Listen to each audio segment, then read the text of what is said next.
Ninakusalimu kwa jina lipitalo majina yote, jina la Bwana wetu Yesu Kristo. Hii ni Aprili 9, mada ikisema jinsi ya kudumisha uadilifu. Tuombe. Mtakatifu Baba yetu uliye mbinguni, jina lako litukuzwe sana.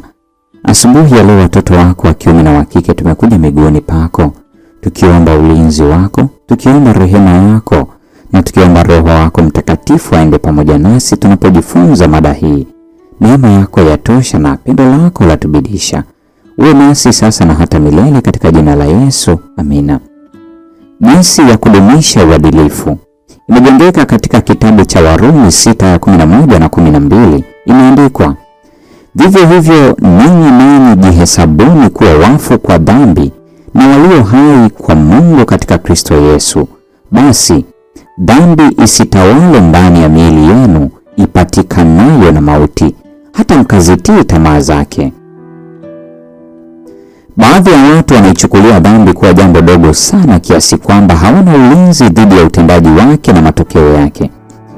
Ikiwa unafikiri kwa kitambo kwamba Mungu ataishughulikia dhambi si kwa uzito mkubwa, au atafanya uwezekano au kutoa msamaha ili kwamba uendelee kutenda dhambi na Roho kutokuhukumiwa kwa adhabu kwa ajili ya kufanya hivyo, umewekwa chini ya udanganyifu mbaya sana wa Shetani. Uvunjaji wowote wa makusudi ya sheria ya haki ya Yehova huifungua roho yako kwa uvamizi mkamilifu wa Shetani. Unapopoteza ufahamu wa uadilifu wako, roho yako inakuwa uwanja wa vita kwa Shetani. Unakuwa na mashaka na uoga kiasi cha kutosha kupoozesha nguvu zako na kukufanya uvunjike moyo. Kumbuka kwamba jaribu si dhambi. Kumbuka kwamba hata iwe hali ya kujaribiwa vipi ambayo mtu anaweza kuwekwa, hakuna kitu kinachoweza kudhoofisha nafsi yake, ili mradi tu hajasalimu amri kwa majaribu, bali kudumisha uadilifu wake mwenyewe.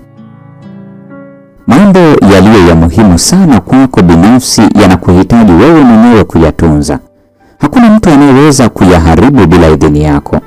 Majeshi yote ya kishetani hayawezi kukudhuru isipokuwa umefungua roho yako kwa hila na mishale ya Shetani. Kuharibiwa kwako hakuwezekani mpaka dhamiri yako iridhie. Ikiwa hakuna uchafu wa akili ndani yako, uchafu wote unaokuzunguka hauwezi kukuchafua wala kukunajisi. Uzima wa milele ni wa thamani ya kila kitu kwetu, au haufai kitu. Wale tu wanaoweka bidii ya kudumu na bidii isiyochoka na shauku ya kina inayolingana na thamani ya kitu wanachokitafuta watapata uzima ule unaopimwa kulingana na uzima wa Mungu. Tunao mfano wa Adamu na Hawa mbele yetu, na matokeo ya kosa lao yanapaswa kuiongoza kila roho yetu kuiepuka dhambi, kuichukia dhambi kama kitu cha kuchukiza mno, na kuhisi katika mtazamo wa mateso ambayo dhambi na uhakika wa kuweka, kiasi kwamba ni heri kupoteza kila kitu kuliko kuiacha hata amri ndogo ya Mungu. Mpendwa mfuatiliaji wa mfululizo wa masomo ya Kesha la Asubuhi, hii ni Aprili 9, mada ikisema jinsi ya kudumisha uadilifu. Na kwa nukta hiyo ndio tunakuwa tumefikia tamati ya tafakari ya mada hii siku ya leo. Neema ya Bwana wetu Yesu Kristo, pendo la Mungu na ushirika wa Roho Mtakatifu dumu kwa pamoja nasi sasa na hata milele. Amina.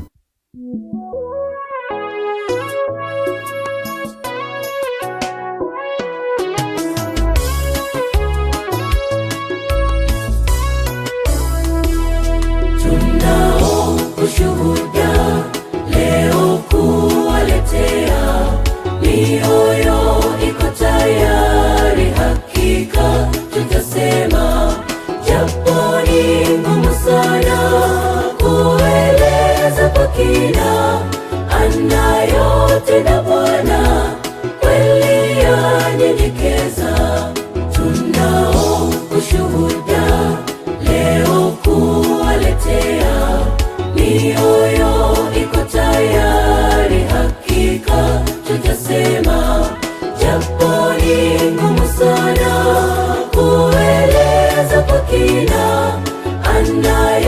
tena Bwana kweli yanyenyekeza. Tunanyenyekezwa na matendo ya Bwana, kila siku ni mema, hachoki kuyatenda. Alitenda jana, ametenda leo, atatenda kesho. Acha tuimbe sifa. Tunanyenyekezwa na matendo ya Bwana, kila siku ni mema, hachoki kuyatenda. Alitenda jana, ametenda leo, atatenda kesho. Acha tuimbe sifa.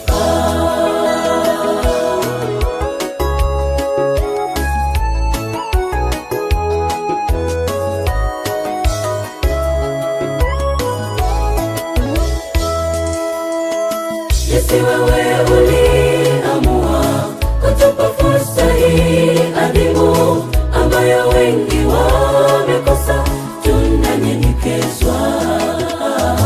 Wengine hatukuyaomba, Bwana wewe uliyatenda, twakutukuza. Haleluya, haleluya, amen. Jinsi wewe uliamua kutupa fursa hii adhimu ambayo wengi wamekosa, tunanyenyekezwa. Wengine hatukuyaomba, Bwana wewe uliyatenda, twakutukuza. Haleluya, haleluya, amen. Tunanyenyekezwa na matendo ya Bwana, kila siku ni mema, hachoki kuyatenda. Alitenda jana, ametenda leo, atatenda kesho. Acha tuimbe sifa. Tunanyenyekezwa na matendo ya Bwana, kila siku ni mema, hachoki kuyatenda. Alitenda jana, ametenda leo, atatenda kesho. Acha tuimbe sifa. Tunanyenyekezwa na matendo ya Bwana, kila siku ni mema, hachoki kuyatenda. Alitenda jana, ametenda leo, atatenda kesho. Acha tuimbe sifa. Tunanyenyekezwa na matendo ya Bwana, kila siku ni mema, hachoki kuyatenda. Alitenda jana, ametenda leo, atatenda kesho. Acha tuimbe sifa.